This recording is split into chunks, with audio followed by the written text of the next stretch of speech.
It's time now for Better Money, and the price of college certainly just keeps going up and up, and figuring out how to pay for it can be very stressful. Joel Johnson, though, is a certified financial planner and managing partner at Johnson Brunetti. He is sharing some valuable college saving tips for parents who, most of us, I think, are probably feeling pretty overwhelmed, especially if you have even more than one kid. That's a lot of money to come up with. Right, and a lot of people feel behind the 8 ball, and they can feel guilty that they haven't started early enough, or maybe they feel like there's no way in the world I'm going to hit this goal of trying to pay up for 100% of my child's college education. Okay, so we shouldn't fret. There are some really sensible things we can do that'll make a big difference. Correct. And number one, you say don't try to catch up by piling on risk.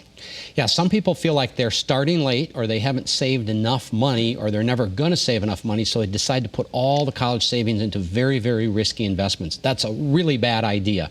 If you start early and the market goes, once you start, let's say you're 2 years into saving, the market goes down, you're going to get discouraged.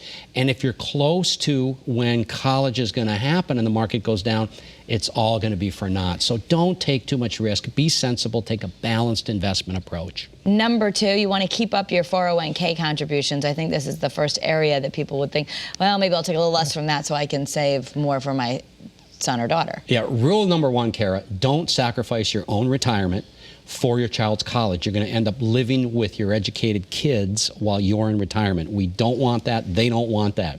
So make sure your retirement is first. What I've found in my experience with clients, especially with boomer clients, is they find a way for the child to go to school. But if they sacrifice their retirement for that child to go to school, they're in a world of hurt in their 60s and 70s. Okay. All right, so trust that you're going to somehow find a way. Find a way, but it would be better to have more loans for your child or something than to skimp on the 401k? Well, the bottom line is it's much better to have your own retirement secure than have a very insecure retirement and really well-educated kids. And we're going to talk in a minute about what are some options if you find out you haven't saved enough money. All right, so number three, you want to apply for all the need-based and merit-based aid you can. So even if your kid isn't the top of the class, there's stuff out there for them. There's a ton of stuff out there.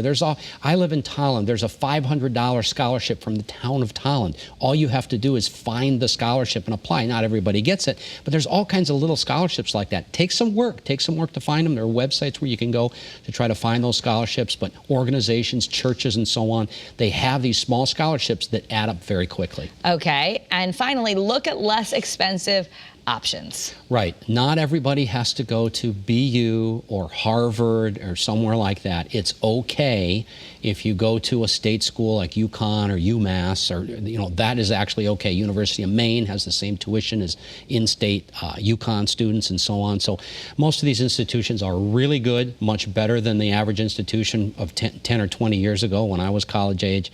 And so it's okay if you don't send your child to Harvard. Again, don't sacrifice your own financial security to go to a school that maybe a middle-of-the-road school would be just fine. Okay. All right, so you have an offer for, you can maybe discuss this with your kids, at least with your spouse at home, and it's everything that you need to know about saving money for college. It's an article, and you will email it to folks. All they have to do is go to bettermoneytv.com, click on the box that says click here to receive your free offer, and this offer will be emailed right to them. Right, and it's a great article. There's 3 or 4 different experts. I contributed to it, and we talk about financial planning for college from all kinds of different angles. So we want every one of our viewers to get this article. All right, and it's free. Won't cost you anything. All right, thank you so much, Joel.